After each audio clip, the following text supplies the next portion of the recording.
Yes, airports are a high fixed cost business. Even if we only have one passenger, we still need to keep the whole airfield safe and secure and all the equipment moving. And we've worked so hard over the last 12 months to get our costs down by about a third.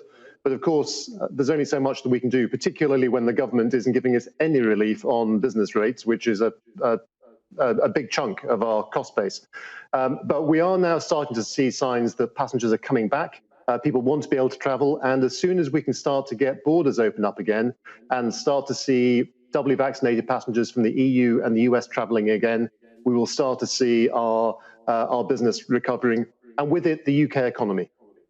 To what extent are you being hurt by workers having to self-isolate right now? I mean, it's been widely reported over the weekend that there was a lot of chaos on the ground at Heathrow.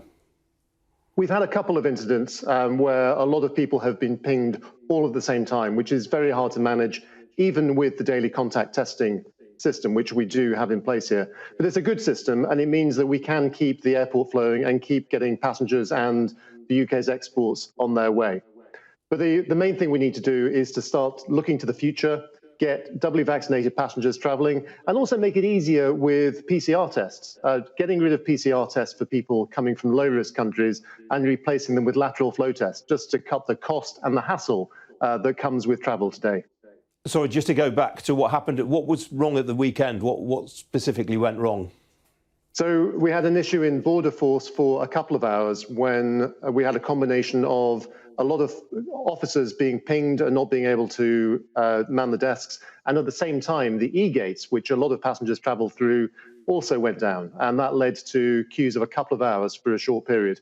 But I'm in Terminal 5 at the moment, and speaking to passengers, they are amazed at how quickly they are getting through immigration in just a couple of minutes. So it shows this is what happened at the weekend was the unusual circumstance. Usually people get through very quickly. You've reopened Terminal 3 11 days ago. How has that gone thus far? It's gone really well, and it's good to have a bit more capacity for passengers in particular. One of the consequences of all the checks that have to be put in place is that it takes a little bit longer to check in now than it would normally take. It can take 10 or 15 minutes for the check-in agents to make sure that you've got all the paperwork you'll need to get into the country you're going to. And that means we just need a little bit more space in check-in, and that's why we've opened Terminal 3 earlier. But we're also anticipating that the demand will come back in the second half of this year, and we want to get the whole airport up and running again so we can meet that demand and help to get Britain travelling again and get the economy off the ground. And it's shocking today seeing how low our cargo volumes have fallen. And you know that we are the biggest UK port. We carry 40% of UK exports, and yet our volumes of cargo are down by 20%, when countries like Germany and the Netherlands are up by nearly 10%. And that shows that their more progressive approach to opening borders is helping their economy at the expense of ours. And it's a bit like we've won the race for vaccination, and yet we don't even get into the medals because we're not prepared to follow up and get the benefits of the vaccination programme. I mean, obviously, a lot of cargo normally travels in the hold along with passenger flights. To what extent are you seeing more airlines running cargo-only flights? We've seen a big uplift in cargo-only flights. But the great thing about cargo that goes in the belly of passenger planes is that those planes are travelling every single day of the week, sometimes many times a day. And that means that if you're a UK exporter trying to get your goods to market, it's cheap and quick to get them to any part of the world. If you're depending on a cargo-only flight, that plane might only be going once a week, which adds to the supply chain time and adds to the cost of getting it to market. And one of the great advantages that UK businesses have is the connectivity from Heathrow, which normally is the best of any airport in the world, means they can get their goods and their people anywhere they want to in the world within 24 hours. And we've lost that advantage because of these restrictions on passengers flying.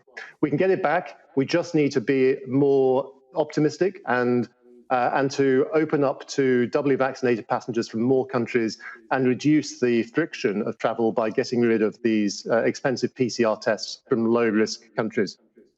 Now, VAT-free shopping is now a thing of the past. How concerned are you that more retailers are going to follow the lead of Dixons, who are now, of course, closing all their airport stores? Well, yes, it's a real shame to see Dixons move out. I'm very pleased that WH Smith's is stepping in to take their place.